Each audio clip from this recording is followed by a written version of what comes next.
He ended up getting married to the grocer. He ended up studying with, or moving in with this grocer that was part of the Philharmonic Guild. And then he ended up moving again, but came back and married his son, the grocer's son, and they had 2 children. He started composing opera when he was fairly young. And when he was composing, at one point, there's this tragedy, so you don't have to talk about it. But he's composing this opera, his wife and 2 sons die from a disease, and then he finishes the opera, and the opera is totally not well received. He's booed in the opera house, and he decides that he's just going to compose for himself. So from then on, he really doesn't care what everybody else thinks. He just composes for himself and what he thinks is good.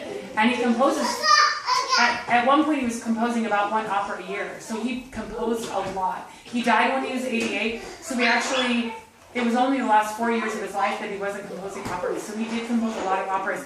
Il Trovatore, the Anvil chorus, comes from the opera. It was his 18th opera that he composed. And when it was composed, the kids might get into this, when it was the premiere of his opera, it's like a premiere of a really famous, like a big movie or a play or a concert.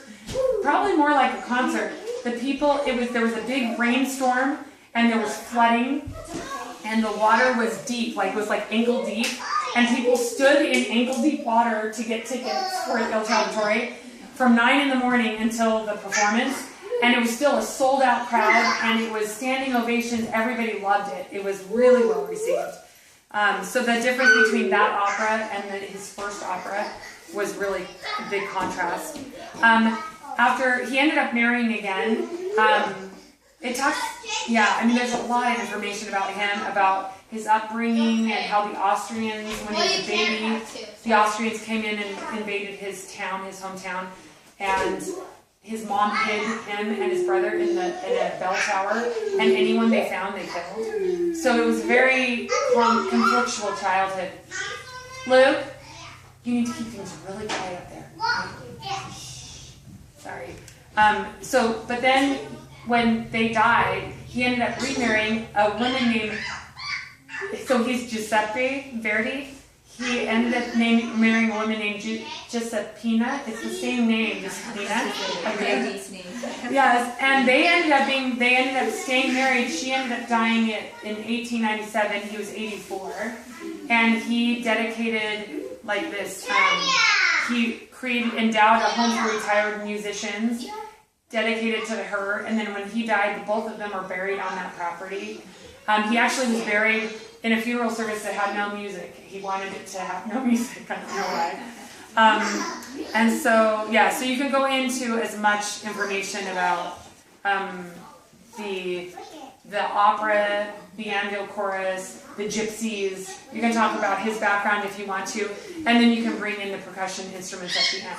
So you can decide. Basically, there's so much information. You can decide if you want to go into the lithography. You can decide if you want to go into the opera. You certainly can talk about that. The blacksmith tableau, you can do all of it if you want. If you have an hour, you have enough time to have the kids act out, be pretending to be blacksmiths. You can do the lithography,